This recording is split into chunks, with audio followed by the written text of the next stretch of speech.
folks. Welcome in, welcome in. Well, maybe there's a practice link that was there too then. Oh. Oh, that's interesting. Hey, everybody, welcome in, welcome in. So for this webinar, I actually set up the chat feature. So all of you should be able to interact with us and I should be able to see. So what I want us to kick us off with is tell me where you're coming from and you're joining our webinar today. Throw it in the chat. It should be right inside your little Zoom toolbar at the very bottom. There's a little button that says chat. You're going to click that, and then it's going to pop up a little panel. You're going to add in where you're at. Sherry's already contributing. Great. Forest Hills, New York. Welcome. All right. So if y'all are still finding that little button, it's at the very bottom. We have 12 folks in the room today. Fantastic. We're going to let folks kind of trickle in as we get started for the 8 a.m. My time for anyone who's on the Pacific coast, but for everyone on the Eastern coast, that is Maddie, 8, 9, 10, 11. 11. Yep. 11 a.m. Perfect, perfect. All right, Mark Cross is from Charleston. Oh, love the city, beautiful place. Elaine, Cambridge, Ontario, Canada. Okay, Cambridge, amazing. Where else we got folks from? And again, folks that are joining in for the very first time, using Zoom for the very first time for a webinar, what you're gonna do, right, is you're gonna look at that little toolbar at the very bottom. You're gonna see a little button that says chat, and then you're gonna click chat, and then you're gonna contribute into a little panel for me, okay? And you can kind of use this throughout the conversation today. Depending on how many folks we have, I should be able to keep track, but if for some reason I can't, just make sure that you're submitting a formal Q&A in there, okay? So we have Queenie. Hi, Queenie. You're from Ottawa. Amazing. My partner's from Ottawa. I love it. It's such a cute little city. I could, spend a whole day there. But then she's from Toronto. So awesome. Okay, so why don't we get started? Only because we have 30 solid minutes today. Hi, everybody. We're so happy that you're here. Thank you so much for contributing to the chat. I love the engagement already. Please keep it up. It keeps me energized as we're going through our conversation today. So then it's not only about me talking and then Maddie, who I'm going to introduce in a little bit. But as we get started today, of course, it's probably important that we're introducing ourselves. My name is Nina Jung. I am your webinar host today, and I'm calling from Los Angeles, California, but I am actually well-traveled in the greater United States and actually Canada as well. I've spent a lot of time in Toronto. I made my way over to the Canadian side of Niagara Falls, and then also Vancouver. I've been and Banff, best place ever, right? Oh my gosh, so many Canadian things that are just best, okay? But before we start off every webinar, I'm always going to have a check-in question. So today, it's going to be, what nonprofit is close to your heart, right? And it doesn't have to be your own nonprofit or cause, but feel free to throw that in the chat, and then I'm going to share mine as well. And then I'm going to have Maddie, who is our guest speaker for today, shares hers as well. So throw it in the chat. Tell us about, a nonprofit that is close to your heart. It doesn't have to be your own, or a cause that's really close to your heart as well. Feel free to share that in there. And Charlene's from Santa Clarita. Welcome, welcome, welcome. Sherry, American Diabetes Association. Love that. Nutrition for Learning. Amazing, incredible. Okay, so I'm going to tell y'all about mine as we're seeing continuous organizations show up in the chat. But mine, specifically in Los Angeles, is the Downtown Women's Shelter. They help support women in need with wellness programs and then also housing and shelter. It's incredible. So with that said, I'm going to pass things over to Maddie, who's our guest speaker today. I'm going to have her quickly introduce her role, and then also a quick overview of what her role is specifically for you to understand. And then I'm going to have her answer our check-in question too. So Maddie, why don't you take it away? Yes, perfect. So my name is Maddie. If you've worked with Good United before, I'm the strategy manager. If you haven't worked with Good United, that just means that I make sure everything we do is data informed and that everything we do with your nonprofit makes sense for you. And so that's kind of my role. And the cause that's closest to my heart is March of Dimes. Both my brother and I were preemies, born about 2 months early. And so I just really appreciate all the work that March of Dimes does to help moms like mine and babies like I was. I love that so much. When Maddie and I were sharing, I think when we were prepping for this webinar, we were actually talking through it, and I thought that they were twins, but apparently they're just both preemies at various different points in their life, which is wow, power to your parents, I think, for supporting y'all through that experience. So Now, all of y'all are here today for a reason, right? And you probably got attracted by the title of this webinar, the 3.1 million Canadian virtual event strategy and how you can copy it. So I'm going to tell you today, I think that we're going to walk you through a lot of what's going to happen specifically within virtual events, but specifically Facebook challenges. And if you stay throughout the entire conversation today, we're going to try to keep it engaging for you as much as possible. Okay. But my hope is that you're going to be able to walk away with that step-by-step process that helps you elevate or even introduce Facebook challenges into your fundraising strategy. Okay. So before we get started, I want y'all to know that, this is actually a fairly smaller group. So if you have questions throughout, feel free to just throw it in the chat. If we can, I'll actually prioritize your questions over the ones that I have for Maddie, okay? Because I know that y'all took some time out and we want to definitely prioritize you, okay? So let's get started. All right, so Good United has helped 6 Canadian nonprofits fundraise 3.1 million CAD through virtual events. Now, specifically Facebook challenges, as I mentioned before, okay? And my hope is that you're gonna be able to walk away with some actions from that. Now, fascinating fact, Good United actually launched in Canada back in November 2023 after several years in the US market. And I want to kick off our conversation today, specifically talking about those two differences in the markets, right? So I'm going to hand things back over to Maddie. Maddie, can you tell us a little bit about the differences or even similarities between the Canadian and US markets? Yeah, absolutely. So in general, the Canadian and US markets are pretty similar. So obviously that's helped a lot that Canadian nonprofits are finding success with challenges, just like we saw in the US when we first launched. But there are a few key differences as well that we do kind of need to keep in the back of our minds. So for one, the Canadian market is a little bit smaller than the US market, and that can be really helpful for understanding what kinds of events might be most successful, and also how to scale those events effectively. If the audience is a little smaller, you just have to be a little bit more thoughtful about that. And then also, Good United and myself are located in Charleston, South Carolina. So you can imagine we had to do a little bit of learning about the Canadian weather. It is a little bit colder in Canada, just a tad. Um, Just and so that's going to kind of limit the kinds of events and activities that make sense at different times of year, which can be one way that Facebook challenges can be really great for Canadian nonprofits because you're not limited to just that 5K in the spring because everyone can go outside. You can get people running on treadmills or cycling at their Peloton classes. And so that kind of opens the door a little bit in Canada, which can be really helpful given sometimes the less sunny weather. Oh my gosh, Maddie, I spent a whole month in Montreal one summer. Not one summer, sorry, correction, y'all. It was February. I don't know why I just told you summer, but it was February. It was freezing and I had double pants on. So it Yep. is not just a little colder, it's significantly. But you know what? Those people, it's just, there's no such thing as bad weather. It's just bad, what is it, clothing? I think Yeah. that's the mindset. Okay. Yep. So we know, I think, like you said, right, that there's many different strategies that you should probably incorporate, knowing those various differences between these two markets, right? Mhm. Yep. Now, all of our nonprofits here, y'all probably have different strategies that might include live events such as galas, right? You might have, some of these 5K, 10K runs that you probably introduce in person. You probably have some semblance of corporate giving.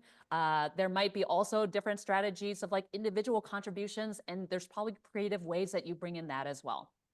But today, and specifically, I think with this webinar, we're going to talk a little bit about challenges, right? And specifically why they might be helpful. So I want to quickly, I think, pass things back over to Maddie. Maddie, can you tell us a little bit about what a challenge is and what it consists of? Yes, absolutely. So at the highest level, a challenge is not that different from your traditional in-person peer-to-peer events like that 5K in the spring. It's not that different. It's made up of the same components. They're just happening on Facebook. So a challenge is going to have some aspect of lead generation for all our marketers in the room. But that just means getting people in the door, introducing them to your nonprofit, your cause, kind of the goal, the idea of the challenge. So you get them in the door and you're going to ask them to fundraise, and then you're going to build a community, which is exactly what happens in a peer-to-peer event. We're just doing it on Facebook, where these people already are. Yeah.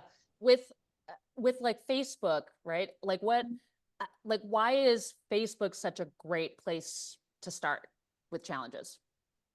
Facebook is an ideal place, mostly because there are 3.1 billion Facebook users on Facebook, which helps. Wow. And for most nonprofits, that's mostly an untapped audience. They may post on their main page.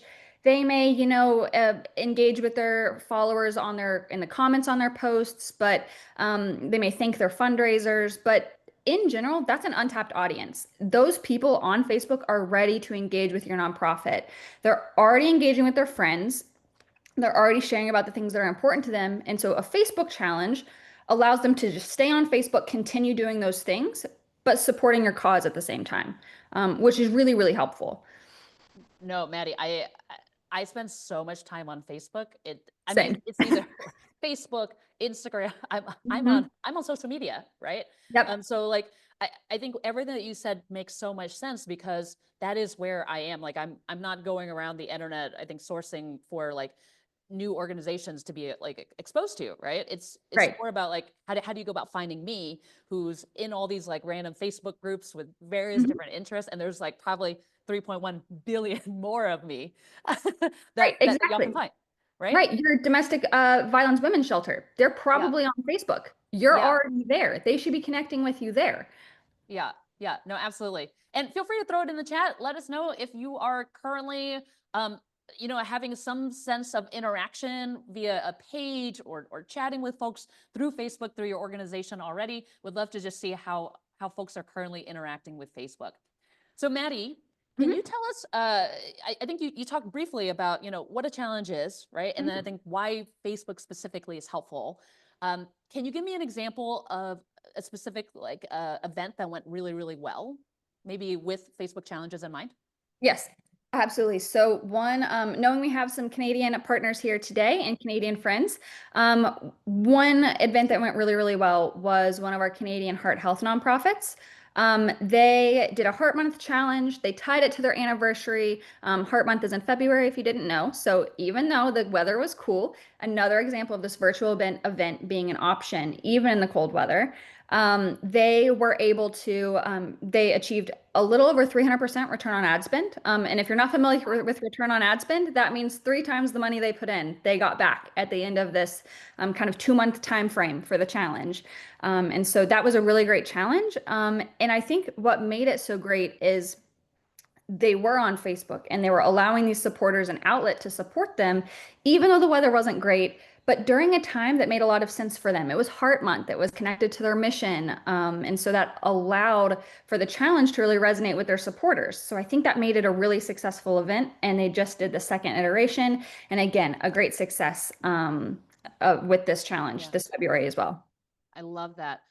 So for folks in the room, Maddie is very intelligent. Okay, so she uses all this lingo about data, lead generation, all these things that I passes over my head. If it passes over your head equally like mine, right? I'm gonna try my best to catch it and like clarify. But throw it in the chat too. If there's a term that you just don't understand, just throw it in the chat. I'll make sure that I'm catching her because she could talk about data for days. Okay. It's true. Yeah, your base. Okay, so Maddie, all these things being said, right? Like knowing Mhm. that return on ad spend, right? Getting more money back, I think, from what you put in. What can we Yep. all learn from this, right? For But specific organizations here. yeah, I think the thing we can learn from it is just making sure that if you take that step into doing a challenge, and even if you're not doing a challenge, but when you're engaging with your supporters on Facebook, thinking about what's going to resonate with them. You work for Mhm. your nonprofit potentially. You volunteer with them. And so you're intimately familiar with the mission and the cause and the stories that you hear about every day, but your Facebook supporters may not be. And so really engaging with them with your supporters in a way that's going to resonate with them Mm. is a really important thing you can do. We saw it with that Heart Month challenge, making sure it related to the mission and it was an activity that their supporters were interested in. That's going to really help kind of engage with your supporters in a way that makes sense for them. Oh, I love it. I think if I were to take away one thing, it is just like the intentionality, right? Hmm. But I do believe that everyone here in the space is very familiar with, I think, leading with that mission. So I Yep. think when you think about even just fundraising, it's always leading with that mission first, right? And thinking Yep. about strategies with that mission in mind. Hmm. Okay, so now this is the most exciting part for me and probably for everyone else here. But for everyone who is looking to introduce Facebook challenges, they might have never started before. I'm sure folks in the room are at various different stages. Walk me through, we're going to walk through the different steps in creating a challenge and being able to maintain it. But what is that first step in starting a challenge Well, look like? it's basically what we just said. Yeah. Figuring out what that challenge is going to be. You want something that's going to resonate with your audience, something that they can do and will be excited to do.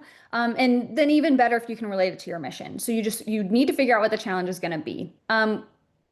You can get as creative as you want, but usually an activity that a lot of people can engage in is going to be pretty successful. So like a walk, a run, counting miles.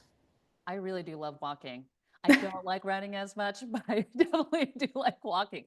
I would Right. show up to run if I needed to, but it has to be in community. Okay. But it makes If you sense. see Nina running, you ask, what are you running from? So true. So true. For real though. I don't like running. That's one takeaway from our webinar today. Okay. So, knowing that we create a challenge for walking, not Mhm, necessarily yep. for running if you have audiences like me, but Uh-huh. after that, what's that second step in creating a challenge? Yeah, so once you have the concept, the next step is to start executing. And so the first place you're going to start is with, okay, how are we getting people to do this challenge? Typically, that's going to be ads. You're going to spend some money on ads on Facebook. And ads are kind of made up of two parts. You need that engaging thing that the person's going to see and click on. And then you need a way to get their information, get them to sign up. And so that's the lead form. So we've got those two parts. And a few tips and tricks maybe. For creative, the Facebook is really good about working with the algorithm. You know, we hear about this algorithm all the time. Yeah, the scary algorithm. Facebook's actually really good at making sure what you're putting out is resonating with your audience. So in Facebook, as you're building your ads, it's usually good to put some variety out there. You can try some illustrations, some user-generated content, just like photos that look like people are engaging in the activity. You can also put out what we call big text graphics. Uh-huh. If you've been scrolling Facebook and you see someone who has like a Facebook status, but it's got like a fun background, it's like bright red and like big bolded text on there, we actually can emulate those in ads. And people think that their friends are already participating because typically Oh, your friends are posting these statuses. And so like you see them and you think your friends are participating, so you want to get involved too. So yeah, main thing with creative is just to put some variety out there to see what's going to resonate with your audience. Um, very clever. yep. And then when we think about the lead form, so we want the people to click on the ad. And once they click on the ad, you want to get some information so you can follow up with them and keep them engaged in the challenge. So that part's going to be the lead form. Meta makes this pretty easy. They have their own kind of in-house lead form that connects really well to ads. I'd recommend asking for a first name, last name, email, and a zip code. But you can add fields if you want. If you have a really robust texting program, you could ask for their phone number. If you want to send everyone who participates a medal because they completed the challenge, you may want to ask for an address. But really, we want to keep it as simple as possible. I mean, I think we've all filled out those forms that are like 17 pages long and they ask for your mother's maiden name and your credit card number and then you're My by the end social? you're Yeah. like yeah, they're like, would you like my whole identity because you can have it now. We don't want to do that. We want to make this as easy as possible for your supporters. Right. I mean, there's been times when I'll like start forms and then Hmm. I will leave it because it's way too long, right? So, like Maddie was Exactly. saying, you want your name, your email, and then zip code, right? Yep. Okay, perfect, perfect, perfect. Okay. And then what's the last step? Walk me through that. Yeah. So then the last step is to ask these people to do the thing you want them to do. You want them to fundraise. And again, we want to make this as easy as possible for your supporters. And so one way you can do that is with a tool that Facebook has called the Native Challenge Surface. This is kind of equivalent to a landing page on the nonprofit's website. I'm sure most of the nonprofit representatives here know that landing page we're talking about, where you can ask for a donation or ask people to start a fundraiser. You walk them through that on your website. But for a Facebook challenge, we'd really recommend using the Native Challenge Surface. And that's just because it's going to keep people on Facebook. You don't have to provide that information again. It's just a landing page where the person can start their fundraiser, add a cool photo if they want to, and then that creates a Facebook fundraiser right there for them to share on Facebook, invite their friends. It just it's kind of a one-stop shop for the challenge. It's this native challenge surface. Yeah. And I think some nonprofits here might want to link over to their website. Do you think that's a Mhm. good idea? I think maybe there might be cases where it is helpful to link to your website, but in general, if your supporters are already on Facebook, you want to keep them there. Instead of directing them to another website where they have to navigate around, figure out what the next step is, they're already on Facebook. They've given you their information. Just let them start their fundraiser. And since they're already on Facebook, you know that's probably where their network is. And so the Facebook fundraising kind of toolkit, it makes it really easy for them to share their fundraiser where they already are, invite the friends that are already there with them, rather than having to like navigate from your website. Yeah, that's a really, really good tip actually, because Mhm. you're completely right. It's like people just want to be continuously scrolling Yeah, and then exactly. continue on to their next content these days. Yeah. Absolutely. Okay. So regarding these challenges, once it's up and ready, Mhm. it's launched. Is there any Yep. maintenance required on all of our partners' parts? Yes. But it's kind of what you make it. So in general, a challenge consists of 3 to 4 weeks of lead generation that for our marketers, getting people in the door. And then the 4 week, 1 month challenge is typically what we recommend. So like doing your activity throughout the month of March or February or June. And so that ends up being about 8 weeks that you need to keep these people engaged. They've signed up, which is great, and they've started their fundraiser, which is great, but you don't want them to just stop there. This is your opportunity to build a community. You can set up a group so that all of your fundraisers and supporters can go to the group and cheer each other on as they maybe run if they need to, usually walk. um, maybe if you were in the Facebook group, you'd get encouraged and want to run. Um, Maybe. yeah, so that's where you're going to want to encourage your supporters. Maybe you want to send some emails to follow up with them. Could you ask for their email address, maybe their phone number if you want to text them?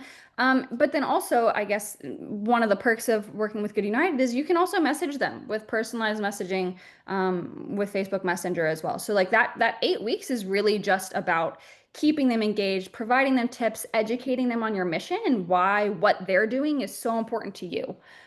So, I so love that. just keeping them engaged in that 8 weeks is really what you make it. And you don't want these supporters to just be kind of left on Facebook to like languish away. Like you want to keep them encouraged and engaged with your challenge. So that's kind of the last step, I guess, of the challenge.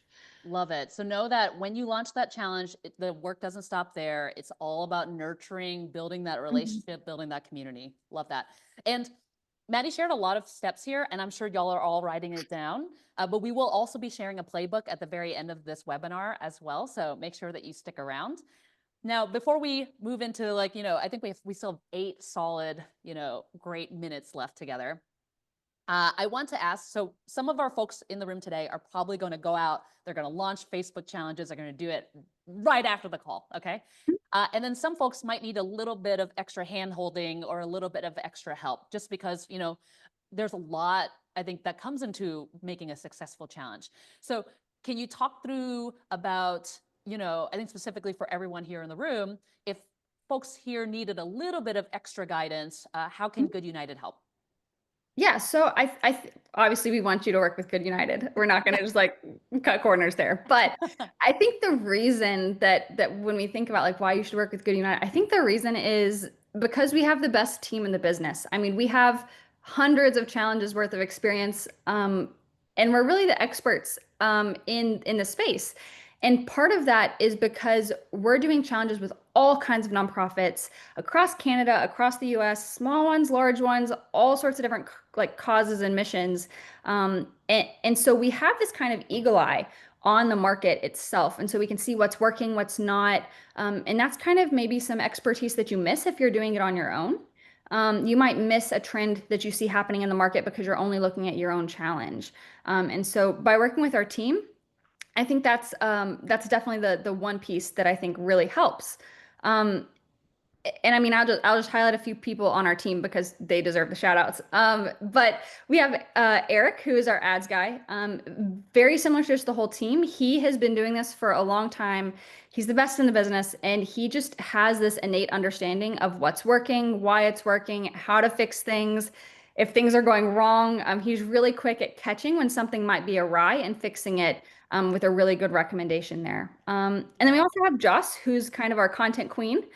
She really manages the content that's going out in groups because I mean, like we just said, you have to do a lot of this maintenance kind of over the 8 weeks of the challenge. And Joss and her team are really great at making sure they're ambassadors of your brand and mission, that they're representing you the way you want to be seen, maintaining your brand and your voice, and making sure everything that's going on in the challenge is exactly to your mission. And so they're really great at making sure they're engaging with participants and encouraging them along the way, and making sure that your organization is represented exactly the way you want it to be.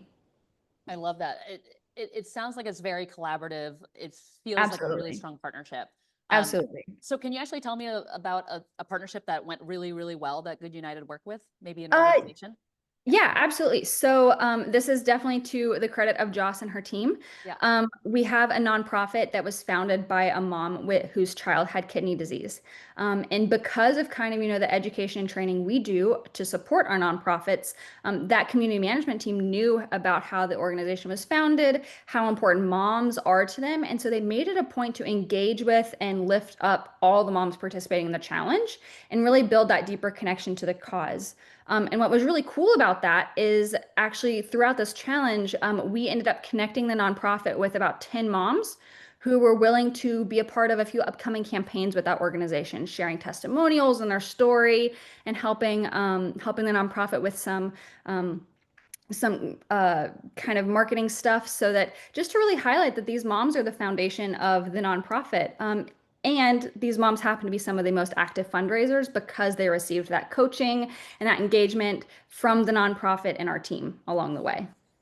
I love that. I think what you're showcasing now is that it's not just like a, hey, you know, let's purchase, Good United services and then they'll take care of it's really, I think that relationship building piece too is like that partnership piece is that if you work with us, it is about having a strong partner that actually drives you towards your mission as much as you do, right? Like Yes, absolutely. we're driven in that and we're passionate about it and we're tied into that. Okay. 100%. So as we work to close out today, and actually Maddie and I will stay on a little bit later after we close. So if any of y'all have any questions, feel free to hang back. But when we close out, what is one action that our folks in the room here can do to increase their revenue today? Gosh, one action. Yes. Okay, One thing, only The one one thing. Okay? thing, one Yeah. thing. Um, I think it's just thinking about kind of what we talked about this whole time, that your supporters are ready to support you and they're on Facebook. It's just about giving them the opportunity. So I think the one action I would recommend everyone here take today is just identify one way you can start engaging with your audience, identifying what might resonate with them. Just one action you can take to engage with your Facebook supporters today. If that's a challenge, great. If not, that's fine too. Just take that one action to get them engaging with you on Facebook. Yeah, honestly, it's like when I think about, when I'm starting a project or something might be new to me, I think sometimes the first thing that I do is just like get straight to figuring out like, oh, how does a challenge work? How do I Mhm. launch it? But really it is like what you were talking about. It's like, oh, how do I step back and figure out strategically how I should be approaching this? That's really Absolutely. good insight. Yeah. Awesome. So folks, I think we're closing out today now, but again, we'll hang back in just a second. But before we do, I want to thank you so much for joining us today. We hope to have so many more, great webinars for all of you, I think, coming up into the coming weeks. But we want to thank you all for joining today, being able to contribute through the chat as well. Maddie shared a lot of great tips, okay? And we have so much more to share. So on the screen here, you'll see a QR code, okay? And on that QR code is actually a playbook with step-by-step instructions on how you can start implementing Facebook challenges to increase your revenue today, okay? So if that's of interest to you, make sure that you're scanning that QR code, going over to that website and downloading the playbook. I'll also share a URL directly to that link as well for those of you that want to stay on the computer. So next step is we also encourage you to reach out to us. If that strategy piece is something that's like you're finding a challenge with, okay? Great news is, Maddie highlighted it before, we have a lot of experts on the team, okay? So we encourage you to reach out to us, right, for insight, okay, on how you might be able to increase your revenue. So with that said, make sure that you are heading over to what you'll see on the screen here, which is goodunited.io/contact. And fascinating fact, it will actually direct you directly to our CEO, Nick, who is not only, right, the founder of Good United, but also a nonprofit founder himself. Fascinating story. You should actually go out and research his story. It's a really, really great one, or just make it over to our website and the story's there as well. And again, just to reiterate, lots of great facts today. Make sure you jump over to this resource so that you can actually continue that learning on your own, okay? So with that said, we're gonna close out the webinar portion for today, but we're gonna hang back, Maddie and I, for any questions that you have. We're so excited that you showed up and you joined us in this conversation, and we hope you have a wonderful rest of your week. Have a great week, everyone, and the great rest of your day also. Have a great one. Awesome. There's a resurgence with the USC Ice Bucket Challenge. Appreciate your insights. Okay, Maddie, we have a question. So it's from Audra. Thanks, everybody. Have a good one if you're bouncing out, but feel free to hang back if you want to listen in on some questions. So we have a question that is saying that there's a resurgence with the USC. So that's University of South Carolina, or is it? Maybe Southern California? Southern California? I'm not sure. There might be multiple, okay? Audra, feel free to clarify too. I'm not sure it super matters. Probably more about the challenge. But the Ice Bucket Challenge is coming back up. She would love your insights on that. Yeah, the more viral kind of challenges can be a little tricky sometimes because obviously you don't know they're going to go viral. But we have been able to use some of the concepts like the Ice Bucket Challenge and stuff with some of our challenges as well. Trying to think of something. I think the Ice Bucket Challenge is maybe an example too of like something that participants will do. It's not super duper hard. You just need a bucket of ice, but it is kind of a challenge. You don't really want to dump ice water all over yourself. And so that is kind of a challenge to get your friends and family to support you. And so we kind of took a big learning from the ice bucket thing to say what's something that people can do, but that is kind of a challenge so that people will donate to them. And so we carry that through kind of all of our strategy conversation is what's accessible enough to get people to do it, but challenging enough that friends and family will donate. Love that. Love that. Just like that perfect balance. Yep. So next question we have from Rebecca. What do you think is sustaining these virtual challenges after all these years? Tips for how to keep them evolving, asking as a rare disease org. Yep, absolutely. So I think honestly what's been helping the virtual challenges kind of sustain, obviously they kind of came as a result of COVID, right? When all of the in-person events couldn't happen. And so naturally people shifted to social media. Nina, I don't know about you. I spent a lot of time on social media during COVID. I think most of us did. It was kind of our social network where we would go to that in-person 5K to connect. We couldn't anymore. So now we were on Facebook, spending lots of time engaging with our friends. And I think what that did was awaken an audience, not gonna lie, like me, who don't really love peopling. And so the thought of having to go to an in-person event and put on that social face just to go do my 3-mile run in the morning, doesn't appeal to me. But what does appeal to me is like, if I'm running a couple times a week anyway, you're telling me I can support a cause I care about, get my run in, and not have to talk to people? Great. And so I think there's this audience that was kind of introduced to supporting nonprofits in this challenge-esque way that really like that option compared to the in-person events. Maybe a gala is not my style. Maybe my business can't really be in a corporate partnership, but I can participate on social because I spend time there anyway. And so I think that's kind of why challenges have been sustained so long. Just because there is an audience there. Oh, sorry to interrupt.